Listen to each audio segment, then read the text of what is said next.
What's going on, everybody? Mortem here, this time bringing you my review after 100% for Ghostwire Tokyo. Now, to get my usual stuff out of the way, I like to review games after 100% to set me apart from other YouTubers, and while that does include the achievements, that is not just the achievements. If you're new to the channel, and you click on my channel, the first video you'll see is a video explaining everything that I cover. My Steam profile is public and linked in the description below, feel free to check it out, and with no further ado, let's jump right into this thing. Ghostwire Tokyo is a new IP from Tango Gameworks. Tango Gameworks is of course a studio working under Bethesda Softworks, which is the publisher, not Bethesda Game Studios, but Bethesda Softworks is the publisher that owns Bethesda Game Studios, as well as several other studios, which is all of course collectively owned by Microsoft. Ghostwire Tokyo is a first-person action-adventure game in a lot of ways, but it's an open-world title that sees you exploring the city of Tokyo after a sort of supernatural catastrophe, as the game describes it. And while I will be giving a bit of a story setup here, I will not be spoiling the story, so no worries there. Now, our story setup is that we play as a young man named Akito.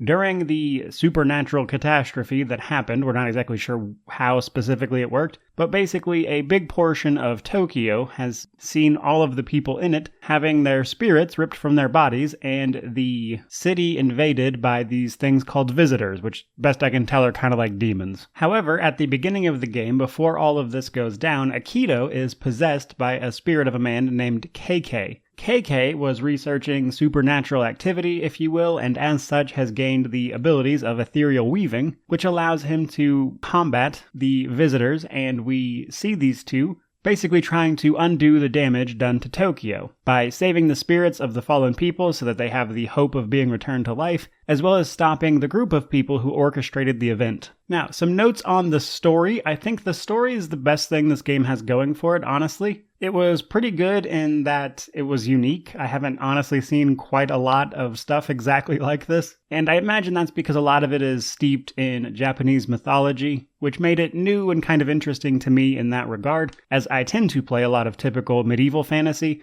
So seeing this kind of broke that mold a little bit, and I enjoyed the story very much as a result. But from there, let's talk about our character progression, since we always play as Akito. Now, as we are exploring Tokyo, we will be progressing Akito's abilities through KK as well. But essentially, we will be able to level up to level 50. We level up by defeating enemies, as well as saving and returning lost spirits. And every time we level up, we get a small boost to our maximum health, as well as ability points to spend on abilities. These abilities are divided up into 3 types: ethereal, skills, and equipment. Ethereal weaving is the sort of finger guns elemental magic we see Akito using in all the footage here. Equipment usually revolves around using your bow, as well as a couple other things more effectively, such as the prayer beads, which we'll get into in a second, etc. Now, some skills are locked by what they call magatama. Magatama are a special progression currency that you'll find from special visitors known as yokai, and a few shops here and there, but Magatama is required to unlock some of the abilities and kind of aids progression in that way.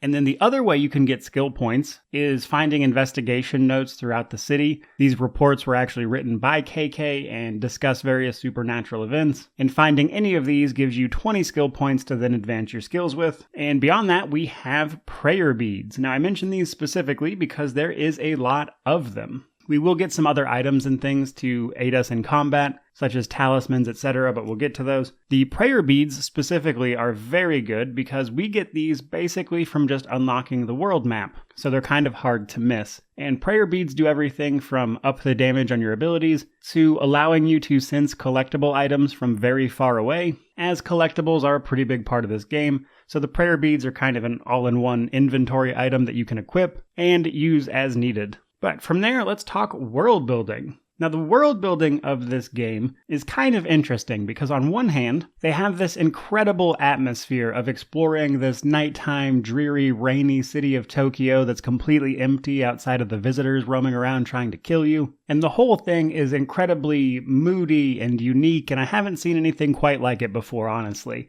And it nails that part of it. The city itself is incredibly detailed, and later on you get a ton of options for mobility to quickly traverse around and hop from like rooftops or run around on the streets, however you want to do it. And for a few hours at least, that is pretty fun. Now, in order to explore the whole city, you have to find Torii gates. Now, you'll find a lot of these through the main story itself, but the Torii gates act as the proverbial towers from any other open world game, where finding them kind of unlocks and lightens the fog of war on part of the world map, which then allows you to more easily explore, and in the case of Ghostwire Tokyo, allows you to explore, as if you enter one of these areas before clearing the Torii gate, you'll actually be killed by the mysterious fog. Now, come Chapter 4 of a 6-chapter story is where you hit the point of no return, and at that point you kind of have access to the full city, so if you're looking to 100% this thing or just kind of do everything, I would wait until you get to Chapter 4 and I'd just follow the main story up to that point, just as a quick aside. But as really cool as the actual world is, the city of Tokyo that they've built here, unfortunately, that city is both empty and flooded with collectibles.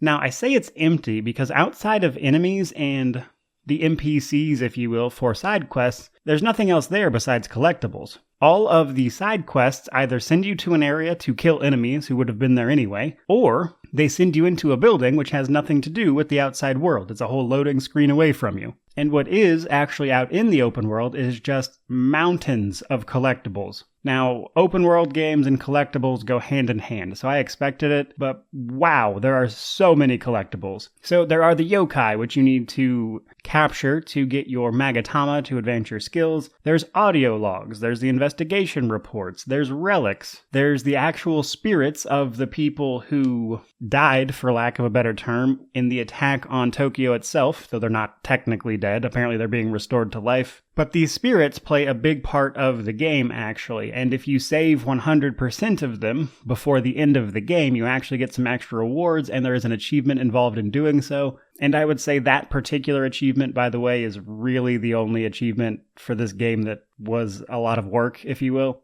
as tracking all of those spirits down can take some work. So in terms of the world building, it's a real mixed bag. Again, the actual city of Tokyo and walking through it is really cool, but it's largely empty outside of a bunch of busy work. And there's a lot of really cool set pieces to see, but that's just what they are. They're set pieces. You don't really interact with them in any way, outside of maybe running past them. But from there, let's talk combat. So combat is largely down to ethereal weaving, your bow, and talismans. Now, the ethereal weaving is elemental attacks that you shoot out of your hand. These come in wind, water, and fire. All of these are limited by the amount of ether your character has, and you can raise the amount of them you can use at a maximum, if you will, by finding statues throughout the city, which is yet another collectible. But these statues will raise the maximum amount of each type of ether you're allowed to have on you at any one time, which lets you use your abilities more. Now, as you kill enemies and destroy the weird-looking objects, whatever they happen to be, you will find more ether, which lets you continue using your abilities.